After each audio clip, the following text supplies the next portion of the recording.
हमें एक जगह दिखाई जाती है जहाँ पे कुछ कैंप्स लगे हुए थे। तो तभी कोई कहता है हमें वहां पर जाना है। तो दूसरा कहता है बस कर दो, एक मिनट यहीं पर तो रुको। लेकिन तब वहां पे कोई आदमी खड़ा था और वो कोई और नहीं, हमारा एम्पर यान फैजाई था, जिसके बालों में पत्ते अड़े हुए थे और उसने हमारी सिलीसिया को उठाया हुआ था, जो कि बड़ी खुश थी। वो कहती है मैं तो एक पिजन की तरह उड़ सकती हूँ। लेकिन तब वो जब वहां पर देखते ना तो वहां पे बहुत सारे कैंप थे। लेकिन वो सोचता है ये जगह कौन सी है।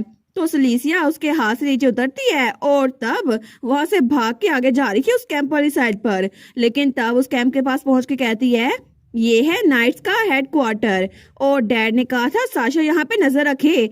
और तब उसके कपड़े तो बड़े गंदे हो गए थे खेलने की वजह से। लेकिन तब हमारा एम्पर कहता है तो फिर आखिर तुम जंगल में क्यों घूम रही थी। वो कहती है क्योंकि मैं बोर हो गई थी ना, इसीलिए। तो एम्पर गहरी सांस लेता है। वो सोचता है अच्छा, मैंने सुना था कि रेड लाइन नाइट्स ने बहुत सारे इलाकों को कॉन्क्वेयर किया है, जिसकी वजह से सिलीसिया भी उनके साथ ही थी।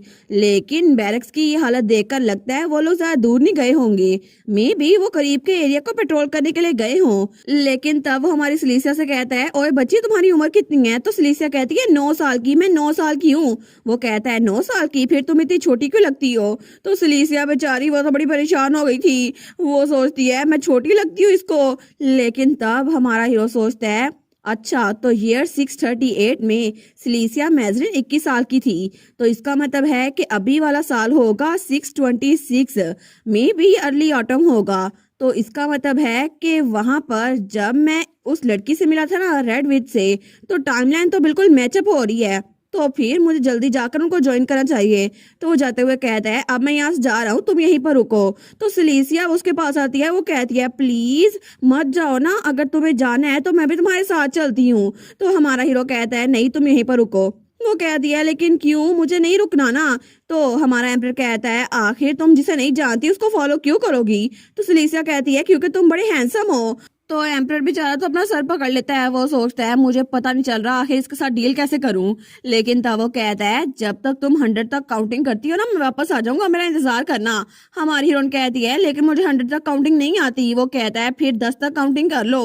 वो कहती है ठीक है ठीक है। और तब वो पेड़ के पास गई थी और उसको लग रहा था जैसे वो खेल खेल रहे हैं। वो कहती है 1 2 3, लेकिन हमारा हीरो तो वहां से भाग रहा था। वो सोचता है आखिर कौन सा बच्चा होगा जिसको ये नहीं पता कि किसी स्ट्रेंजर से बात नहीं करनी चाहिए। लेकिन तब वो भागता हुआ थोड़ा दूर आ रहा था, लेकिन पीछे से उसे किसी के आने की आवाज आ रही थी वहां पर। तो तभी वहां पर रुकता है, लेकिन पीछे वहां पर कुछ अजीब से लोग की आवाज आ रही थी। वो सोचता है क्या ये आवाज, ये तो वहीं पर है जहाँ पे साशा थी, लेकिन क्या ये रेड लाइन ऑर्डर के लोग हैं। लेकिन तभी वहां पर किसी और की आवाज आ रही थी और उसने हमारी सिलीसिया को पकड़ लिया था। तो सिलीसिया रो रही थी। वो कहती है 1 2 3। लेकिन तब वो आदमी कहता है आखिर नाइट के ऑर्डर कहाँ पर गए और ये बच्ची यहाँ पर अकेली क्या कर रही है। तो तब हमारा एम्पर वापस आ गया था। वो उसको छुप कर देखता है। वो सोचता है डैम इट, ऐसा लगता है ये लोग स्पेशल यूनिट से हैं, लेकिन ये लोग जरूर डिटैचमेंट से होंगे और ये लोग तो स्पेशल मिशन पे निकले होंगे ताकि मेन फोर्स से हटकर काम कर सके। लेकिन इनको सिलीसिया मिल चुकी है और इनको खत्म करना बिल्कुल भी मुश्किल नहीं होगा। पर मसला ये है मैं श्योर नहीं हूँ कि मुझे क्या करना चाहिए, क्योंकि ओरिजिनल टाइमलाइन में तो सिर्फ सिलीसिया मैजरिन वो वापस आई थी और मुझे बस उसी का याद है। लेकिन अगर मैंने इस टाइम में इंटरवियर कर दिया तो क्या पता कुछ बुरा हो जाए। वैसे भी यान फैजा की तरह दिखने वाला उसके बारे में सर्वन वार में कोई भी रिकॉर्ड्स नहीं थे, और अगर मैंने पास्ट को चेंज किया तो पता नहीं क्या हो जाएगा, क्या मैं जो करूंगा ठीक होगा भी या फिर नहीं। लेकिन मुझे अनएक्सपेक्टेड वेरिएबल्स को क्रिएट करने से अवॉइड करना चाहिए। तो तब वो मुड़ते हुए सोचता है वैसे भी ये लोग इसको कुछ नहीं करने वाले, ये छोटी बच्ची है। लेकिन तब वो सोचता है इससे पहले कि कुछ देर हो जाए मुझे कैरी ऑन प्लेन्स पे जाना होगा जहाँ पे मेरी पास सेल्फ है और सिलीसिया भी वहीं पर है। तो तब पीछे से एक आदमी कहता है अब हम इस बच्ची का क्या करें। तो दूसरा कहता है इसके साथ जो करना है करो। तो हमारा हीरो सोचता है क्या। तो वो कहता है इसको देखकर तो लग रहा है कि इसके लाल बाल है, मतलब ये कमांडर की बेटी है। और जब वो वापस आएगा ना और अपनी बेटी को मुर्दा हालत में देखेगा तो उसको बड़ा शौक लगेगा।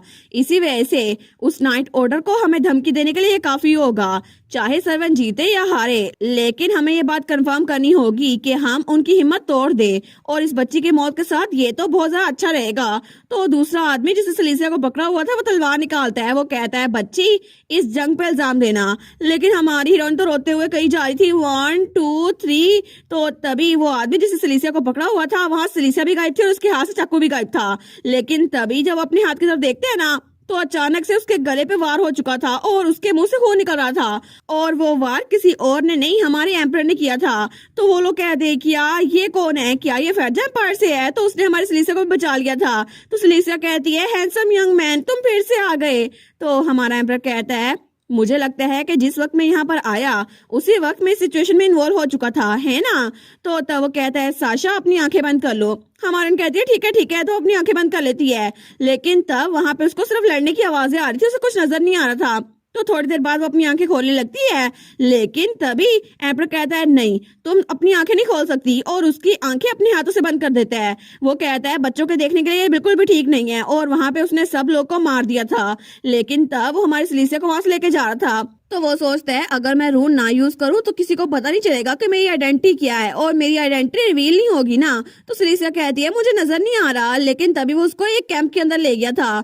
तो वहां पे वो उसको एक टेबल पे बिठाते हुए कहता है, ठीक है अब तुम यहीं पे बैठी रहो, साशा यहाँ से बाहर ना निकलना, और जब तुम्हारे फादर वापस आएंगे ना और तुमसे पूछेंगे बाहर क्या हुआ है, तो उनको कुछ मत बताना, ठीक है? वो कहती है, ठीक है, लेकिन अगर मैं बोर हो गई तो क्या मैं बाहर निकल के जा सकती हूँ? वो कहता है, नहीं बिल्कुल भी नहीं, और मुझसे प्रॉमिस करो, मेरा प्रॉमिस तुम पूरा करोगी ना कि यहाँ से नहीं निकलोगी? वो कहती है, प्रॉमिस? साशा को प्रॉमिस रखने आती है? तो वो कहता है, बिल्कुल, तुम अच्छी बच्ची हो। लेकिन तब हमारी साशा कहती है, तो फिर तुम्हें भी मुझसे प्रॉमिस करना होगा। तो हमारा हीरो यान फैजा कहता है, अच्छा लेकिन क्या प्रॉमिस? तो हमारे उन कहती है, जब साशा बड़ी हो जाएगी ना तो तुम साशा से शादी करोगे, ठीक है? वो कहता है, क्या? वो बेचारा तो हंसने लग गया था। वो कहता है, सच में तुम्हें मुझसे शादी करनी है? वो कहती है, हाँ हाँ बिल्कुल, प्रॉमिस करो ना।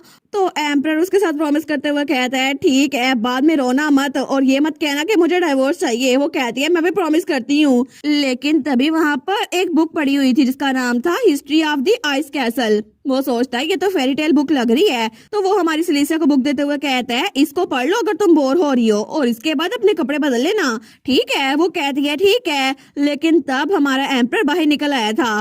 तो तब वो गहरी सांस लेते हुए सोचता है, ओहो, अगर हमारे बच्चे अपनी माँ पे चले गए ना तो बड़ा मसला हो जाएगा। लेकिन तभी वो सोचता है, क्या मैं आखिर सोच क्या रहा हूँ? आखिर मैं उसके बारे में ऐसा क्यों सोच रहा हूँ? मुझे कौन सा उसके साथ हमेशा रहना है? लेकिन तब वहां से बाहर निकल गया था, और तब हमें थोड़ी देर बाद का सीन दिखा रहता है जब वहां पे सिलीसिया का डैड और बाकी फौजी वापस आ गए थे।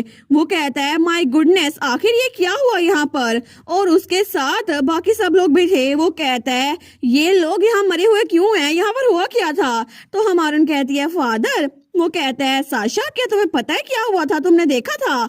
तो उसके कान में कहती है, ये सीक्रेट है। एक हैंडसम यंग आदमी यहाँ पर आया था, उसने इन सबसे लड़ाई की, और वो यंग मैन वो तो बहुत ही ज्यादा हैंडसम था और उसके बालों से भी हार्ट बन गया था। लेकिन तभी क्लैरेंस और उसका डैड आइजक दोनों सोचते हैं, क्या हैंडसम यंग मैन?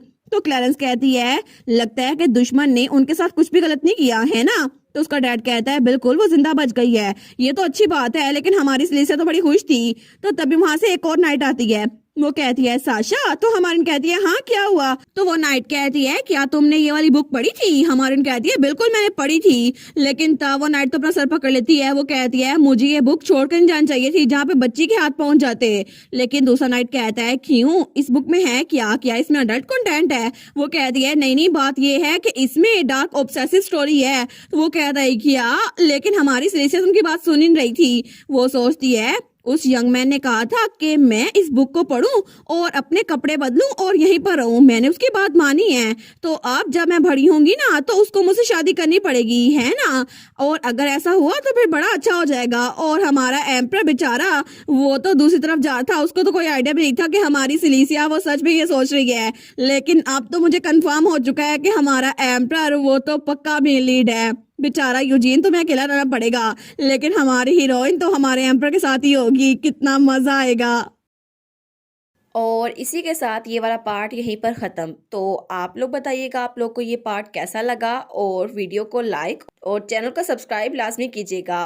बाकी वीडियोस का लिंक भी स्क्रीन पर नज़र आ रहा होगा, तो काइंडली उनको भी चेकआउट कर ले। और thank you so much for watching my videos. Stay safe, bye bye.